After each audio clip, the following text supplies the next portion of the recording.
A report commissioned by 6 of Canada's largest cities, Toronto, Montreal, Ottawa, Edmonton, Calgary, and Vancouver, on the impact of the pandemic on their downtowns is concerning. It is no surprise the report indicates several of the key industries contributing to the downtowns have slowed or stopped, including leisure and business tourism, major cultural events and sports, dining, hotels, post-secondary education institutions, just to name a few. Now, the short-term situation is worrisome, and the report says the medium-term situation is just as concerning.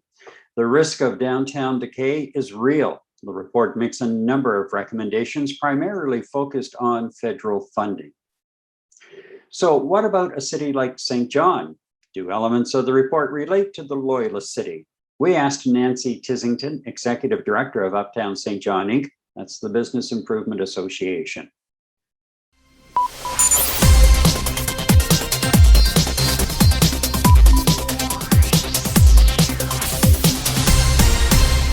Nancy, you've had the opportunity now to review this report from the Big Cities Association, focusing on Toronto, Montreal, Ottawa, Edmonton, Calgary, and Vancouver, and the impact of the pandemic on the downtowns. And places like Toronto, where some areas have been in lockdown for a couple of months and no business is open at all. Montreal has been suffering, university students in particular. They're looking at other areas like tourism.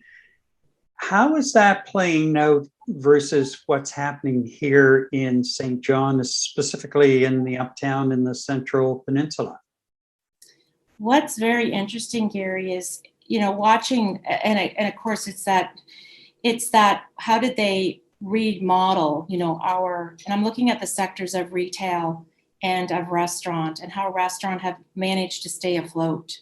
How they've managed to do takeout, join the ranks of DoorDash and skip the dishes, and have really done that 180-degree turn, and not in lockdown. So we've been very fortunate not to have the cases here that our government is saying, okay, we have to go back into lockdown. So I guess the beauty of a small city and people really adhering and listening to this, the COVID virus hitting us, we've been very, very fortunate that we've sat up and we've listened as citizens. And I think we were the first in Canada and the East Coast to start that. And we continue to see the adherence of listening to government on the pandemic COVID pieces. We continue to see community, but also finding loopholes and ways in which they can continue to do business. So an uptake in e-commerce for our retail, a big hit to our retail. But in the last number of weeks, in the last 2 weeks, I've visited 4 new businesses that have taken the plunge to jump in and open up a business of bricks and mortar in our Uptown. So we are unique, but there's a lot of common thread in fear of having an urban core spiral down to a point of, gosh, who's coming back? So I look at large corporations of sectors like the Bell Alliant building. They're not back yet. We see the stats from 50% of our parking is down, so people aren't coming in to visit. So we are seeing it on one end, and on another end, we're seeing a lot of hope. Is there a chance, though, that bubble could go pop all of a sudden? Well, you're absolutely right. I mean, look, we didn't know a year ago in March how quickly we had to do the shutdown. But I think what's happening now is what I'm hearing from businesses. They're saying, well, we know what we have to do now.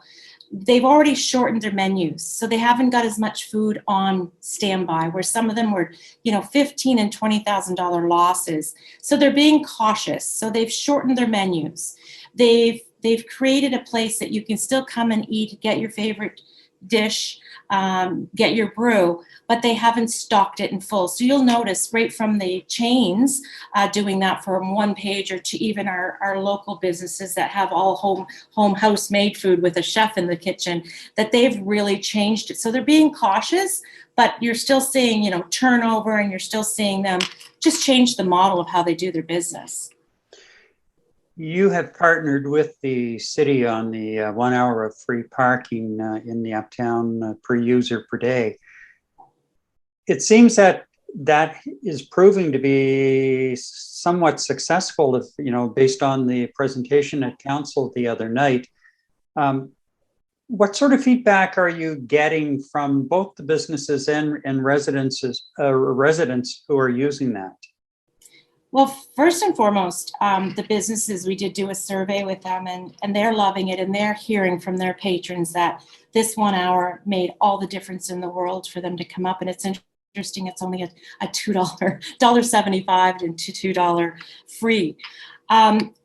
I think what we love about it is that we've really prioritized with people to say, you don't have to, when you come into the city, there's ways around getting a ticket. If you have this app, so we have seen a huge amount of uptake of people downloading the app. So we get that on a daily basis. I don't have the numbers right in front of me, but I just got the last week. I mean, we're still looking at, on average, I think it's 23 signups.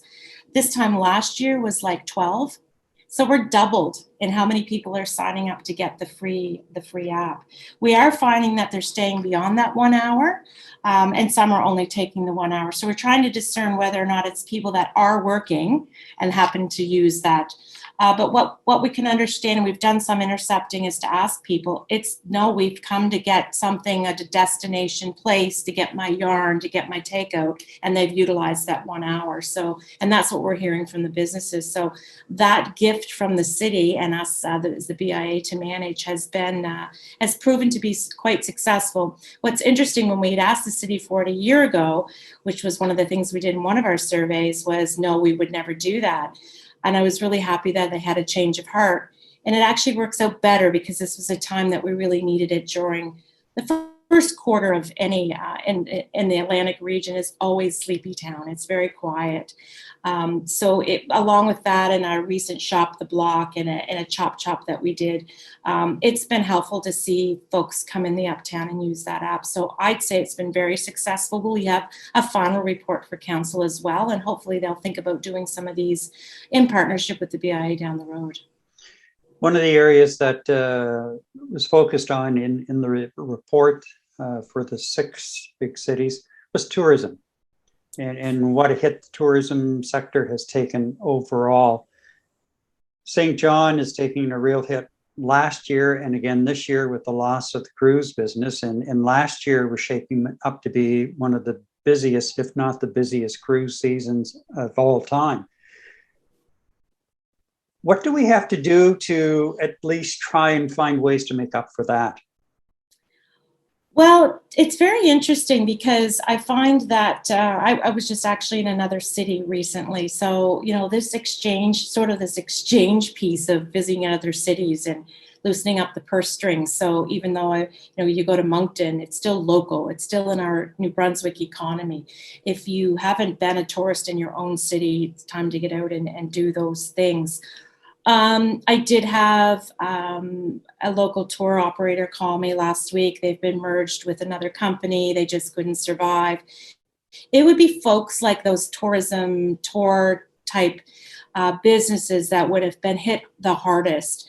Our small business often says that, although we love the vibe of the cruise folks in our city, they don't rely on them. It's sort of the cherry on top. It's the extra piece. They're missing it from the standpoint of, I guess it's the hub or the buzz on the street. That's what we're missing, that whole let's be out on the street, and you can really feel it when they come to town. I mean, heck, you can even feel it with the cruise ship right beside your front window, Gary, is that buzz, right? So the energy has been lost, and it has hit some of our sectors exceptionally hard. I guess the best thing I can say is, in working with Cruise St. John, is the anticipation of them coming back. So while they're away, what can we do to improve our city and fix up our living room when they come back, so their experience is even that much better? So are there things that we can do with infrastructure? Is there things that we can do, sit down and dissect what they're sort of, I guess, what is it that they liked best about our city? What is it that's missing? Can we pull that together? It's sort of a time to pump the brake. And now that they're away, what can we do to better our city? And this gives us a chance, like I said, to either do some housekeeping or look at things a little differently and really look at that data, because they're coming and going so quickly year after year. But what's really missing, and can we build that now while they're away? to not upset the fabric. So I'm very hopeful. I was just speaking to someone from an agency just on my way back from lunch from home, and we were saying we really feel, even though it's the tourism, we're also feeling the development, the amount of permits that are being taken out, what's going on in our city 24/7, 365. And so if we have that enthusiasm here, they're going to feel that when it comes in. So that sense of civic pride, because people take that back with them when they leave. The pleasantries of the city that they were in, the cleanliness of the city, their offerings, those types of things. So while people are starting to think about, well, I've always wanted to do some type of adventure park or I want to say things like small businesses jumping out and saying, well, let's do it now. I'll get set up and we'll be ready for them when they come back. So I'm seeing a lot of people make those decisions on personal levels, where we're seeing people coming back to the city from away. We're seeing people moving into our downtown core. So I truly believe that we're going to see, I think we're poised for welcome back. And I think that when it comes back, it'll be coming back in spades, because people were going to be anxious to get going and get out and visit. Another area in that report focused on the summer celebrations, festivals, and different events. And St. John was really booming over the last couple of years. And you had Third Shift and Moonlight Bazaar and things like that, where it was wall to wall people. Will that come back, do you think? Will people feel comfortable in engaging in that kind of activity in the future? Or are we going to scale back and have to rethink all of that? I think what we'll do is, I think that we will continue, but I think we're going to drag with us some of the protocols that we've learned recently. I think that you will still see lots of hand sanitizer. I still think you're going to still see people with masks. May not be mandatory, but I still think that as an operator of an event, they're going to want to make sure that they've kind of looked at those protocols that the health minister has put into place and that we've heard about. Because again, it'll be new. We talk about variants. We don't know when it's going to hit again. So I think we've learned through this that even though it might not be mandatory, I think that you're going to see that event organizers are going to make sure that they have some of these boxes checked off. But I do believe that they'll be chomping at the bit for people to get out in a safe way, and a safe way with a little bit looser harnesses around us. So they're still going to make way for, seating for people that might feel less comfortable. I still think we're going to have to think about those who are a little less comfortable, and those who are ready to just jump back in. They've got the vaccine. They feel we're through it. They're just ready to just jump on the table and dance.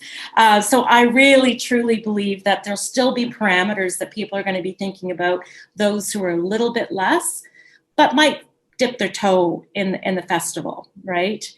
So I'm convinced that I think it's going to be a soft summer again this summer.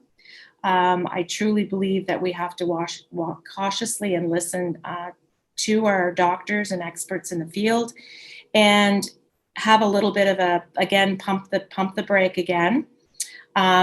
I do see a lot more patio use. I do still see people wanting that outside picnic table that the city provided last year. We're about to go perhaps into we've contacted the community's funding foundation, the Healthy Fund Foundation, to acquire perhaps some parklets in the Uptown, so that people will feel, okay, I can walk along, still be seen, which is what we want, to come back out, grab a coffee, and maybe sit out in public. But they may not have to sit on a pub. They don't have to sit at a pub. They don't have to sit anywhere, but they can just be in our city street. And that's what we're hearing from the placemakers. It doesn't always have to be entertainment. It's just a place to be out where people are, but in a safe way for this summer. And I think that's where we're going to be this year, and then next year, Lord willing, and the creek don't rise, as they say, right? That we're not sitting in a situation where we can't have, the live music back and all of that. I think there'll be a little bit of that showing up this year. I think that, parameters, they may change it from 50 to 100. ticketed outside venues. I really see our outside space being utilized. Things like King Square could be very much utilized. Even the Fundy Key, while it's before it's developed, there's lots of space that we can still enjoy. And I think I truly believe we'll be ready. As soon as they put the green light on, we'll be ready. There'll be lots of organizers. I've been talking to a few. I mean, Moonlight Bazaar. I mean, that moon's coming back. I know it's coming back. Nancy Tissington is Executive Director of Uptown St. John Inc., the City Center Business Improvement Association. I'm Gary MacDonald, newsysj.ca. Thank you for watching.